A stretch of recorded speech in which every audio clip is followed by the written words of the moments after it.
আসসালামু আলাইকুম everyone, welcome back to my channel. আশা করছি সকলে সুস্থ আছেন, ভালো আছেন। আলহামদুলিল্লাহ, আমিও ভালো আছি। বরাবরের মতো নতুন একটা ভিডিও নিয়ে হাজির হয়েছি। রান্না বান্না করতেছি। এখানে হচ্ছে আমি পটল ভাজি করব, এই জন্য হচ্ছে ফ্রাই করে নিচ্ছি।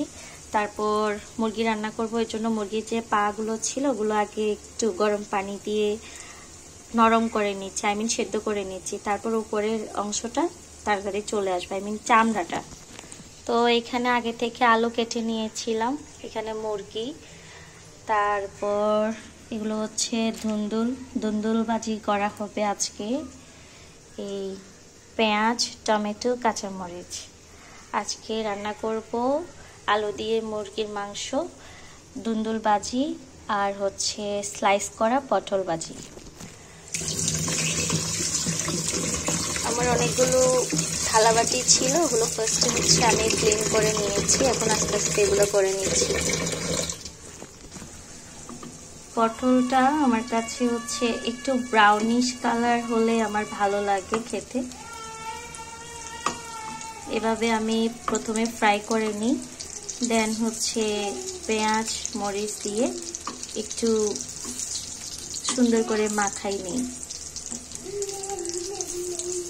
ছোট ছোট করেও করা যায়, বাট আস্তে আস্তে করে এভাবে স্লাইস করে ভাজি করলে একটু বেশি ভালো লাগে। অলমোস্ট নরম হয়ে গিয়েছে। বাবা বাবা কি করছো? তুমি তো দাদুর গায়ে, দাদুর কুলে, আমি তো বুঝতেই পারিনি।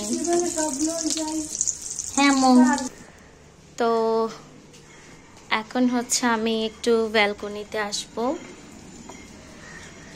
ব্যালকনিতে এসেছিলাম অলরেডি সকালবেলা ফ্রেশ হয়ে যতগুলো কাপড় চোপড় ছিল ওগুলো আমি একটু শুকাতে দিয়েছিলাম। শুকানোর পরে হচ্ছে মোটামুটি শুকিয়েছে। আবারও বৃষ্টি হয়েছিল, বৃষ্টি হওয়ার পরে আবারও নিয়ে গিয়েছি।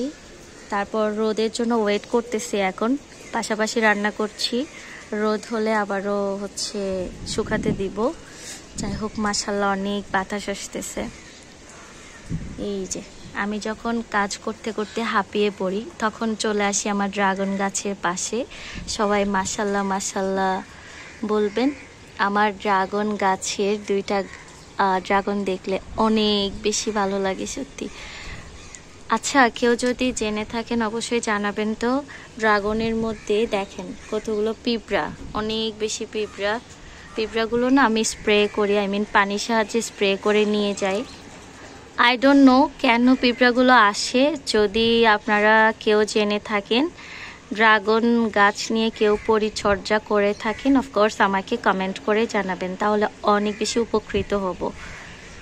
এই যে আমার ড্রাগন গাছটা দেখলে আমার খুব বেশি ভালো লাগে।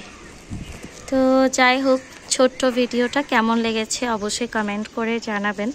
বড় বড় ভিডিও এখন থেকে দিব না, যত পারবো 5 মিনিটের ভিতরে ভিডিও করার ট্রাই করব ইনশাআল্লাহ। সকলে সুস্থ থাকবেন, ভালো থাকবেন, আমার জন্য সবাই দোয়া করবেন। আল্লাহ হাফেজ সবাইকে।